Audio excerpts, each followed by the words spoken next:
ကြောက်ချွဲသည်ထမှန်အဖမ်းမခံရစေရန်အတွက်တကိုးယူလာသောတက်စီကားကိုလမ်းဘေးတွင်စွန့်ပစ်လိုက်သည်စုယွန်းကကားရဲတွင်ဒီနေရာပြဆက်တက်ထားသည်ဟုသူတန်တရားရှိသောကြောင့်ဖြစ်သည်ထို့နောက်သူသည်ဝက်ဦးလှည့်တစ်ချောင်းကိုကင်ကာနောက်ထပ်ကားတစ်စီးကိုထမှန်လူယူရန်စ조사တော်လဲမမျှော်လင့်ပဲလက်နက်အပြည့်စုံတပ်ဆင်ထားသည့်အထူးတပ်ဖွဲ့ဝင်များနှင့်တက်တိုးလေတော့သည်တနက်စစ်များကိုမြင်လိုက်ရသဖြင့်သူသည်မတိမတာဖြင့်ခြေချင်းလျှောက်ကသူ၏တငယ်ချင်းအိမ်သို့ထွက်ပြေးခဲ့သည်အိမ်သို့ရောက်သောအခါထိုတငယ်ချင်းကခွေးများကိုလူသားသားများကျွေးနေသည်ကိုတွေ့လိုက်ရသည်သို့သောကြောက်ချွဲမှာမတုံ့လို့ပေအကြောင်းမှာထိုတငယ်ချင်းသည်လူသားသားစိမ့်ကိုစားသုံးလာသည်မှာတစ်ဆက်နှစ်ပင်ရှိပြီဖြစ်သည်ကြောက်ချွဲကိုအိတ်ခံရန်အတွက်တငယ်ချင်းဖြစ်သူကဖမ်းဆီးထားသောလူသားတစ်ယောက်ကိုတပ်ရန်ပြင်ဆင်နေစဉ်အိမ်တကားခောက်တန်ကြားလိုက်ရသည်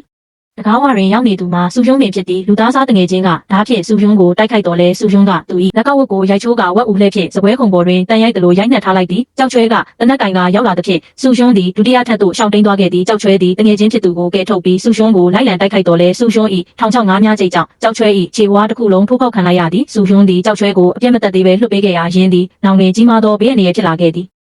နောက်တစ်နေ့တွင်ကြောက်ချွဲသည်ဆေးဆိုင်တစ်ဆိုင်သို့ဝင်ကဝမ်းနှုတ်ဆေးများကိုအတင်းအာရမတောက်သုံးပြီးသူ၏ဘိုက်ထဲရှိဒီနေရာပြက်ဆက်ကိုပြန်ထုတ်နိုင်ခဲ့သည်ထို့နောက်သူသည်ကင်းလေရဲတအူကိုတိုက်ခိုက်ကဒီနေရာပြက်ဆက်ကိုရဲသား၏ပါဇက်ထဲသို့အတင်းထည့်လိုက်ပြီးရဲကားကိုခိုးယူထွက်ပြေးသွားသည်စုယွန်းဒီနေရာနောက်ကိုလိုက်လာခြင်းတွင်သူ၏အစီအစဉ်ပြတ်သွားပြီဖြစ်ကြောင်းသိလိုက်ရတော့လဲနောက်ကျသွားခဲ့ပြီဖြစ်သည်ကြောက်ချွဲသည်စုယွန်း၏ရောက်ခမအိမ်သို့တွားရောက်ကရောက်ခမကိုတပ်ဖြတ်ပြီးဇနီး၏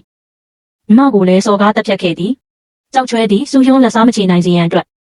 ရဲစခန်းတွင်အဖမ်းခံရန်စ조사တော်လဲစုယွန်းကရဲများရှိတွင်ပင်ကြောက်ချွဲကိုအတင်းအာရမဖမ်းဆီးခေါ်ဆောင်သွားခဲ့သည်စုယွန်းသည်ကြောက်ချွဲကိုသူ၏အိမ်ဟောင်းရှိခေါင်းဖြတ်ဆက်အောက်တွင်ချီနှောင်ထားလိုက်သည်စုယွန်းသည်အလွန်ရက်ဆက်သောနီလန်းကိုတုံးခဲ့သည်သူသည်ခေါင်းဖြတ်ဆက်၏ဓားသွားကိုကျိုးဖြင့်ချီကာထိုကျိုးကိုတကားနှင့်ချိတ်ဆက်ထားလိုက်သည်ထို့နောက်ကြောက်ချွဲ၏မိသားစုဝင်များကိုထိုနေရာသို့လာရန်ခေါ်လိုက်သည်အကယ်၍မိသားစုဝင်များကတကားကိုတွန်းဖွင့်လိုက်သည်နှင့်ကြောက်ချွဲ၏ခေါင်းသည်ပြက်ကျသွားမည်ဖြစ်ပြီးမိသားစုဝင်များကိုယ်တိုင်ကသူ့ကိုတပ်သူများဖြစ်သွားစေရန်စီစဉ်ထားခြင်းဖြစ်သည့်စုယွန်းသည်ငကြက်တက်ကအပြင်သို့ထွက်သွားပြီးကြောက်ချွဲ၏ကြောက်လန့်တကြားအော်ဟစ်တန်ကိုနားထောင်နေခဲ့သည်ကြောက်ချွဲသည်မိသားစုဝင်များတကားဖွင့်တော်မူကိုတည်သဖြင့်အလွန်အမင်းထိတ်လန့်သွားသည်နောက်ဆုံးတွင်မိသားစုဝင်များတကားဖွင့်လိုက်ချိန်၌ကြောက်ချွဲ၏ခေါင်းသည်လွင့်ထွက်သွားလေသည်စုယွန်းသည်မိသားစုဝင်လေးဦးကိုဆုံးရှုံးခဲ့ရတော့လဲနောက်ဆုံးတွင်သူ၏